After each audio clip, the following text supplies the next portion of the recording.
Mono hybrid cross क्या होता है? इससे पिछले लेक्चर में आपको मैंने बताया था कि मेंडल ने अपने प्रयोगों के लिए 7 लक्षण चुने थे। ध्यान रखना, ये 7 लक्षण शुद्ध लक्षण थे। शुद्ध लक्षण को वैज्ञानिक भाषा में हम समयुग्मजी भी कहते हैं, समयुग्मजी। ठीक है, 7 लक्षण शुद्ध लक्षण थे। अब यहां पर यह आ जाता है कि सर शुद्ध लक्षण किसे कहते हैं? तो बच्चों वो लक्षण शुद्ध लक्षण होगा जिसका क्रॉस कराने पर उसी तरह की संतान प्राप्त हो, कोई अन्य तरह की संतान प्राप्त ना हो। जैसे आप लंबाई के लक्षण को ध्यान में रख रहे हो और लंबे पौधे का क्रॉस लंबे पौधे से आपने कराया, तो ऐसी स्थिति में अगर केवल हर बार क्रॉस कराने पर लंबे पौधे ही प्राप्त हों तो वो लक्षण शुद्ध लक्षण कहलाएगा। लेकिन अगर आप लंबे का क्रॉस लंबे से करा रहे हो और किसी भी संतति में गलती से अगर बौना पौधा पैदा हो रहा है तो वो शुद्ध लक्षण ना होकर अशुद्ध लक्षण कहलाएगा, जिसे हम कहते हैं असमयुग्मजी या विषमयुग्मजी।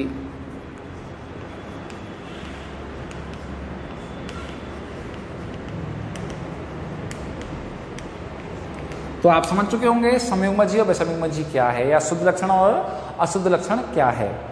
यदि किसी लक्षण का उसी लक्षण से क्रॉस कराने पर हर बार उसी लक्षण जैसे संतति बन रही है तो उसे हम शुद्ध लक्षण कहेंगे। लेकिन एक भी बार या किसी भी पीढ़ी में अगर विपर्यासी लक्षण यानी दूसरा ग्रुप आ जाता है तो फिर वो शुद्ध लक्षण नहीं कहलाएगा। मेंडल ने जितने भी लक्षण चुने थे वो सब शुद्ध लक्षण थे। ठीक है, तो उस पर उसने प्रयोग किए। तो अब बात करते हैं एकल संकर संकरण की।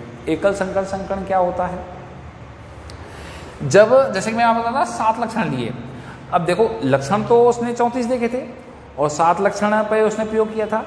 अब जैसे कि मैं ये बोलूं, ज़्यादातर यही बोला जाता है कि जब एक जोड़ी शुद्ध लक्षण वाले जनकों के मध्य क्रॉस कराया जाता है, एक चीज ध्यान रखें यहाँ पे क्या बोल रहा हूं मैं, जब एक जोड़ी शुद्ध विपर्यासी लक्षण वाले जनकों में क्रॉस किया जाए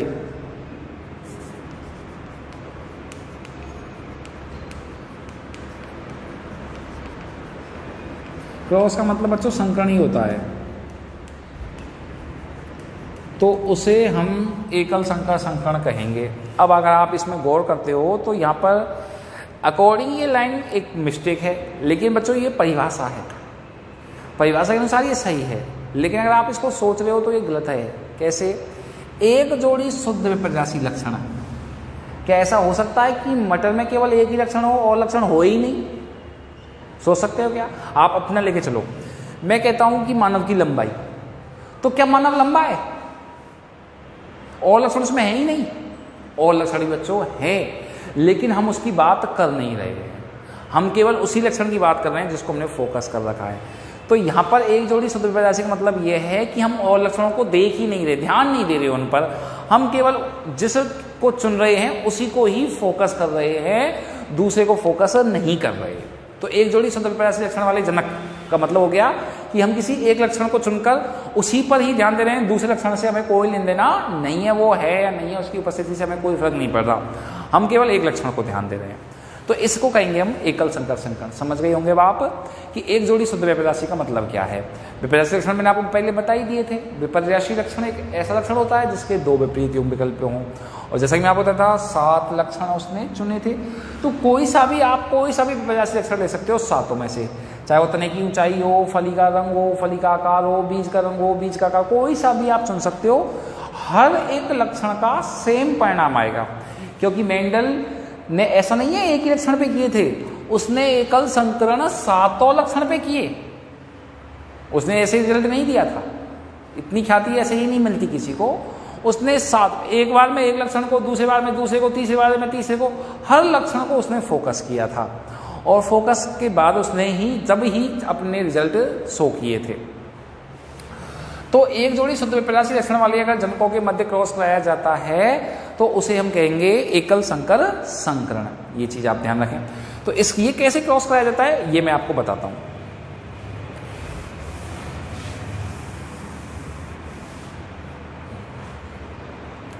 तो जैसा कि आप कोई सा भी लक्षण चुन लें, मैं एक लक्षण लेके चल रहा हूं, आप अपनी कॉपी में रफ कॉपी ले और उसमें कोई सा भी लक्षण ले, परिणाम बिल्कुल सेम आएंगे। बस मैं जिस तरह कर रहा हूं आप उसी तरह को फॉलो करें।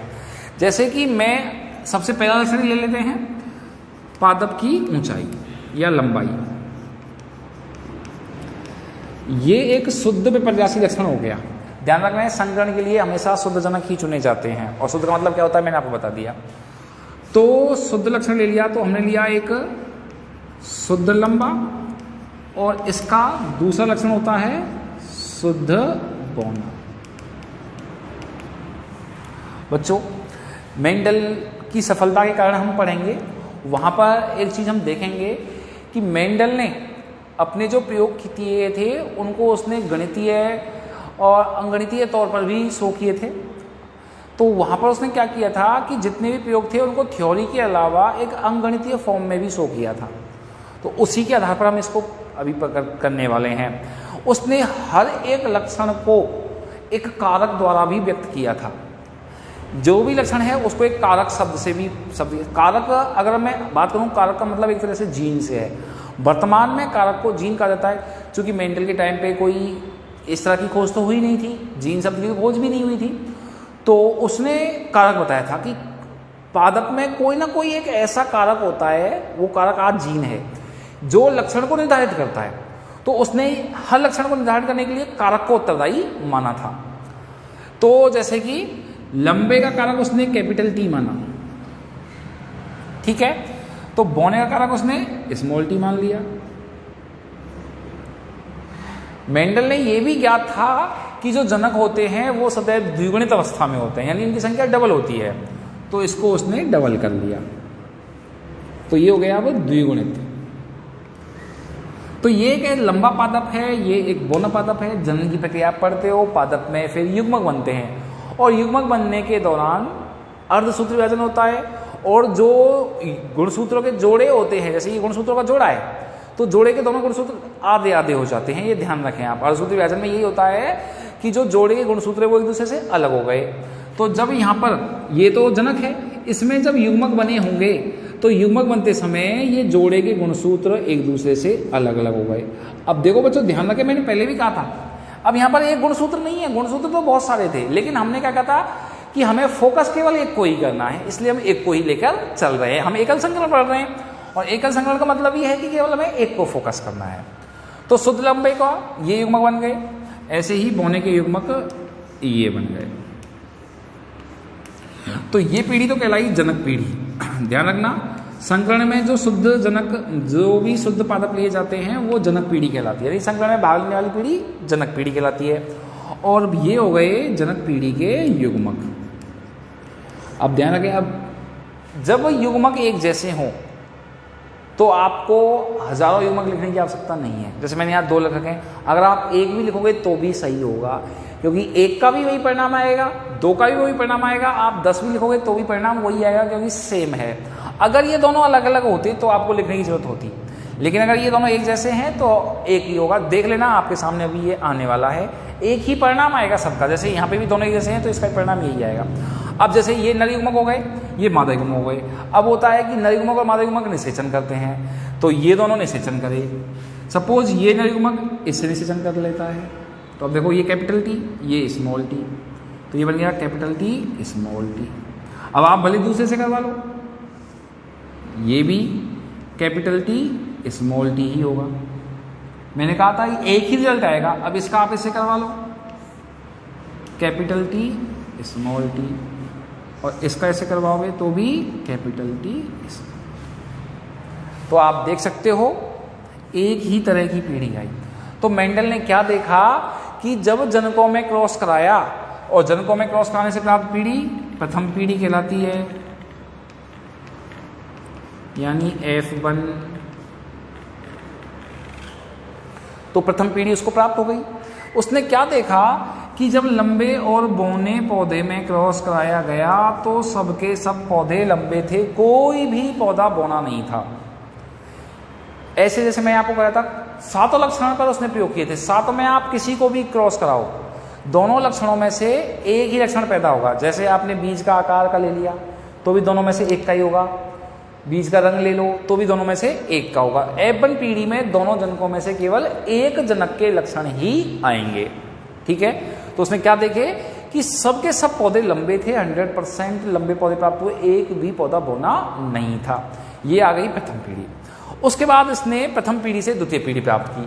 द्वितीय पीढ़ी प्राप्त करने के लिए हमेशा प्रथम पीढ़ी के पौधों का स्वयंपरागण कराया जा रहा है। तो इसको मैं आगे ले रहा हूं इधर। तो ये प्रथम पीढ़ी का पौधा हो गया कैपिटल टी स्मॉल टी। ठीक है, इसी का क्रॉस इसी से कराया गया, कैपिटल टी स्मॉल टी। अब यहां पर ये हो गया नर और ये हो गया मादा। अब ध्यान रखना, जिसका पुंकेसर है उसी के स्त्रीकेसर की हम बात कर रहे हैं, यानी दोनों एक जैसे हैं। जबकि यहाँ पर पुंकेसर अलग का था, लंबे पौधे का ले लिया, या स्त्रीकेसर का, मतलब आप किसी का भी मेल और किसी का भी फीमेल ले सकते हो। ऐसा नहीं है अगर आप इसको नर मानते हो और इसको मादा मानते हो, आप उल्टा भी कर सकते हो, इसको मादा इसको नर मानते हो, रिजल्ट यही आने वाला है। अब यहाँ पर ये दो लक्षण ले लिए, ये प्रथम पीढ़ी थी। अब जैसा कि संकरण जनन हो रहा है तो यहाँ पर पहले युग्मक बनेंगे। अब यहाँ पर देखो कि दोनों कारक अलग अलग हैं। तो अर्धसूत्री विभाजन हुआ, तो अर्धसूत्री विभाजन में मैंने अभी आपको बताया था जोड़े में से एक ही गुणसूत्र आता है। अब ये दोनों गुणसूत्र जोड़ा हो गया। अब देखो मैंने आपको बताया था कि जो शुद्ध लक्षण होता है उसे संयुग्मजी कहते हैं और जो अशुद्ध लक्षण होता है उसे विसंयुग्मजी कहते हैं। देखो ये पादप शुद्ध था, संयुग्मजी है क्योंकि दोनों कारक एक जैसे हैं। तो जब दोनों कारक एक जैसे हों तो उसे संयुग्मजी कहते हैं। ये भी शुद्ध है, संयुग्मजी है। ठीक है, यहाँ पर दोनों कारक अलग अलग हैं तो इसको आप अशुद्ध कह सकते हो या विषमयुग्मजी भी कह सकते हो। तो प्रथम पीढ़ी विषमयुग्मजी है। तो अब इसमें से विषमयुग्मजी मतलब दोनों कारक अलग अलग हैं। अर्धसूत्री विभाजन हुआ, दोनों कारक अलग अलग गुण मतलब युग्मकों में चले गए। तो ये हो गए प्रथम पीढ़ी के युग्मक, ये एक युग्मक और ये दूसरा युग्मक। ऐसे ही मादा जनन तंत्र में भी युग्मक बने, ये और ये। मैंने आपको अभी बताया था अगर एक जैसे युग्मक हैं तो आप एक भी लिखोगे तो चलेगा, लेकिन अगर दो अलग अलग प्रकार के युग्मक हैं तो आपको दोनों को लिखना होगा। तो हमने दोनों लिख लिए। अब इनमें आपस में क्रॉस कराया नर का मादा से। ये नर युग्मक सपोज इस मादा युग्मक से निषेचन करता है, इसका निषेचन इससे हुआ, कैपिटल टी कैपिटल टी। लेकिन ये इससे ना करके सपोज इससे निषेचन कर लेता है। निषेचन की संभावना किसी भी युग्मक की किसी से भी हो सकती है, ऐसा कोई फिक्स नहीं है। तो हमने इसका इससे भी प्रायिकता लेके चले। तो ये कैपिटल टी स्मॉल टी आया, इसका निषेचन इससे कराया तो ये कैपिटल टी और स्मॉल टी आया, जबकि इसका जब इससे कराया तो स्मॉल टी आया। अब यहाँ पर हमने मेंडल ने देखा कि यहाँ पर उसने देखा जितने भी प्लांट उगे उन प्लांट में से 75% पौधे उसको लंबे दिखाई दे रहे थे, जबकि उसमें से 25% पौधे ऐसे भी थे जो लंबे ना होकर बौने थे। यहां पर से मेंडल ने अब जिज्ञासा चालू हो गई। आपके भी ये दिमाग में नहीं आया, लेकिन अब आप जब मैं बताऊंगा तो आप जरूर सोचोगे क्या कि जब हमने लंबे का क्रॉस बौने से किया तब तो सबके सब पौधे लंबे आए, कोई भी पौधा बौना नहीं था, तो बौना कहाँ गया? चलो मान लिया बौने के लक्षण नहीं दिखाई दिए। तो जब हमने ये भी लंबा और ये भी लंबा, क्योंकि ये सब लंबे थे और इन्हीं पौधों को वापस हम क्रॉस करवा रहे हैं। ध्यान रखें, प्रथम पीढ़ी का ही क्रॉस करा के F2 पीढ़ी प्राप्त की, ये हो गई द्वितीय पीढ़ी। तो F1 पीढ़ी का स्वयंपरागण कराने से ही F2 पीढ़ी प्राप्त हो रही है। जब ये लंबे हैं तो सबके सभी लंबे हैं वो तो इस लंबे का जब इस लंबे से क्रॉस कराया तो लंबे आए, ये तो समझ में आता है। ये 75% लंबे आए, ये तो समझ में आ गया। लेकिन बात आई अब ये बौना पैदा कैसे हो गया? जब लंबे से बौने का क्रॉस कराया तब तो बौना पैदा हुआ ही नहीं, जबकि यहाँ पे बौना था, फिर भी यहाँ पर बौना पैदा नहीं हुआ, सबके सब लंबे पैदा हुए। तो फिर लंबे से लंबे का क्रॉस कराने पर बौने पौधे कैसे आ गए? तो इसी आधार पर मैंने आपको पहले बता दिया, शुद्ध और अशुद्ध लक्षण दे दिए गए थे। मेंडल ने पहले ही दे दिया था। मैंने आपको बताया था यदि कोई भी एक जनक अपने जैसे पैदा करता है, हर बार क्रॉस कराने पर वो शुद्ध माना जाएगा। लेकिन देखो अब यहाँ पे जनक लंबे हैं, लेकिन पैदा कर दिया बौना, ये हो गया बौना पौधा, तो वो शुद्ध नहीं माना जाएगा।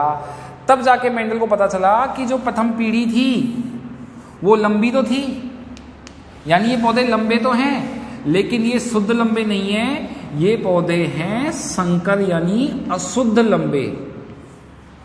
तो मेंडल ने कहा कि जो प्रथम पीढ़ी है वो अशुद्ध लंबी होती है, क्योंकि अगर आप इन पौधों का क्रॉस कराओगे तो ये बौने पौधे भी पैदा करेंगे, और अगर ये बौने पैदा कर रहे हैं तो वो कभी भी शुद्ध अवस्था में नहीं हो सकते। तो प्रथम पीढ़ी के सभी पौधे कैसे थे? संकर लंबे थे। तो यहाँ पर उसने देखा कि द्वितीय पीढ़ी में लंबे भी आए और बौने भी आए। तो इसके आधार पर यहाँ पर दो प्रकार के उसने प्रारूप निकाले। एक होता है लक्षण प्रारूप, इसे बोलते हैं किसी भी जीव के बाह्य लक्षण को देखना। लक्षण प्रारूप का मतलब होता है बाहर से जो हमें लक्षण दिखाई दे रहे हैं तो वो लक्षण प्रारूप दिखाई कहेगा। जैसे अगर हम देखें कि इंसान है वो लंबा है तो वो उसका लक्षण प्रारूप है कि वो लंबा है।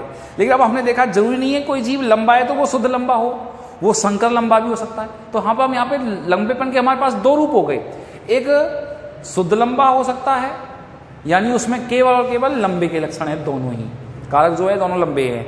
लेकिन संकर लंबा भी हो सकता है यानी उसमें लंबे का कारक तो है ही लेकिन बौने का कारक भी है।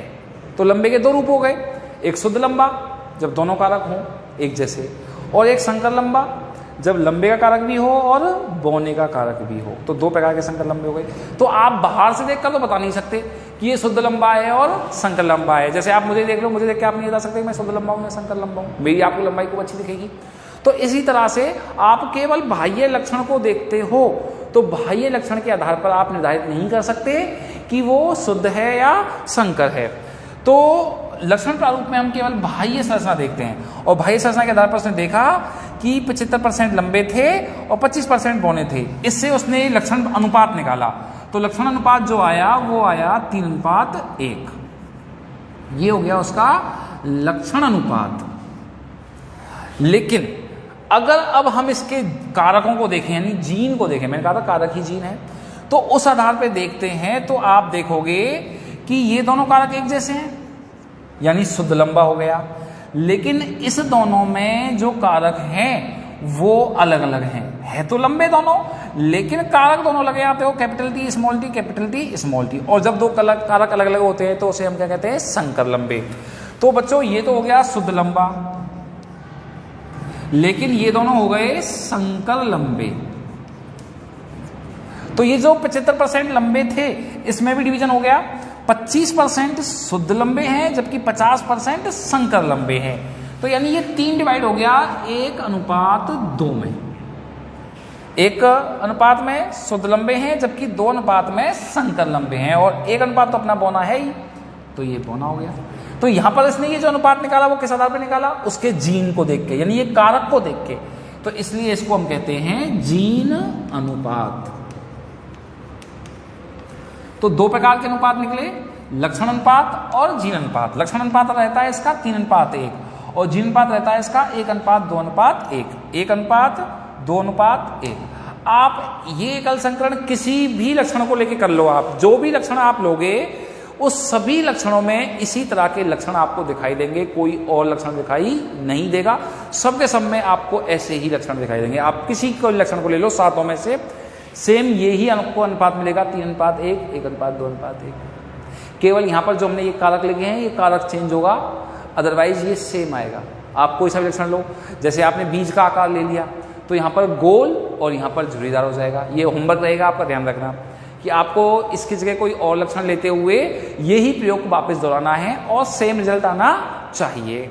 तो ये आपको बिल्कुल डिटो ऐसे ही करना है। तो इसको आप एक बार देखें, अच्छे से पढ़ें, और फिर जब आप इसको पढ़ लें उसके बाद बिना देखे किसी और लक्षण को लेते हुए आपको ये प्रयोग करना है, ठीक है? तो इससे आप बहुत अच्छे से समझ जाओगे और बहुत अच्छा इंटरेस्टिंग टॉपिक होता है कि आप देख सकते हो कि ऐसा अब देखो यहाँ पर ये हमारे दैनिक जीवन में क्या काम आता है। आपने देखा होगा कि कई माँ बाप ऐसे होते हैं कि उनकी संतान उनसे अलग होती है, ठीक है? मतलब माता पिता अलग हैं लेकिन संतान उनकी अलग है। जैसे आपने यहाँ देखा, माँ पिता लंबा, माता लंबी, लेकिन संतान बौनी हो गई।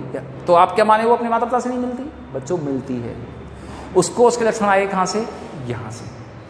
यहाँ पर बौने के लक्षण थे लेकिन इस पीढ़ी में वो दिखाई नहीं दे रहे, खत्म लक्षण कभी खत्म नहीं होते, गुणसूत्र खत्म नहीं हुआ, गुणसूत्र है, जीन है, लेकिन उसने अपने लक्षण नहीं दिखाया। लक्षण दिखाए किसने? लंबे ने। तो यहाँ पर ये एक शांत लक्षण था, इसके बारे में हम नियम में आपको और अच्छे से बताएंगे। लेकिन जब इनका क्रॉस कराया तो ये बौना आ गया, तो यानी इसको ये जो बौनेपन का लक्षण मिला है वो इसके जनक इससे मिला है। यानी अगर मैं इसको दादा दादी मानूं तो ये एक पोता या पोती हुआ, तो इसको जो इसके लक्षण मिले इसकी दादी से मिले, ना कि इसके माता पिता से। माता, इसका पिता भी लंबा है, माता भी लंबी है, लेकिन इसकी जो दादी थी वो बौनी थी, तो वहाँ से लक्षण आ सकते हैं। तो आप ध्यान रखें, आप में जो लक्षण आ रहे हैं वो आपकी किसी भी, आपके ऊपर किसी भी पीढ़ी से आ सकते हैं, आपके वंश में किसी के भी लक्षण आ सकते हैं। तो मेंडल के नियमों का हमारी दैनिक जीवन में बहुत ही योगदान रहा है, आनुवंशिक को समझने में इसका काफ़ी योगदान रहता है। तो बच्चों ये होता है एकल संकरण। यहाँ पर बड़ा क्वेश्चन तो एकल संकरण का पूरा वर्णन आ सकता है, लेकिन छोटा क्वेश्चन जो फंसता है वो अनुपात में से फंसता है। लक्षण अनुपात किसे कहते हैं, जीन अनुपात किसे कहते हैं, पहले तो आपको ये परिभाषा आनी चाहिए। तो मैंने जैसे बताया था, लक्षण प्रारूप या लक्षण अनुपात किसे कहेंगे? जब हम किसी भी जीव की बाह्य स्वरूप या बाह्य लक्षणों के आधार पर उसके अनुपात को निर्धारण कर रहे हैं तो उसे हम कहेंगे लक्षण अनुपात। लेकिन अगर किसी भी जीव के आनुवांशिक रूप के आधार पर, यानी उसके कारकों या जीनों के आधार पर उसके प्रारूप का निर्धारण किया जा रहा हो, उसके लक्षणों का निर्धारण किया जा रहा हो, तो वो कहलाएगा जीन प्रारूप। तो एकल, ध्यान रखना, एकल संकरण में जो लक्षण अनुपात आ रहा है वो 3:1 आ रहा है, जबकि जो जीन अनुपात आ रहा है वो 1:2:1 आ रहा है। तो बच्चों ये है एकल संकरण प्रयोग। इसके बाद द्विसंकरण प्रयोग आएगा जो हम नेक्स्ट में पढ़ेंगे, लेकिन आपको ये आएगा तभी आप द्विसंकरण का प्रयोग कर पाएंगे, ये ध्यान रखें। तो इसको क्रॉस जो कराया है इसको बार बार करें, जब तक करें जब तक आप बिना देखे करने की प्रैक्टिस नहीं कर लेते। जब तक आप नहीं करोगे, ध्यान रखें, आप जो कंफ्यूज हो जाओगे वो इन युग्मकों में हो जाओगे। यहाँ तक तो आप ठीक कर लोगे, लेकिन यहाँ पर आप थोड़े कंफ्यूज हो जाते हो।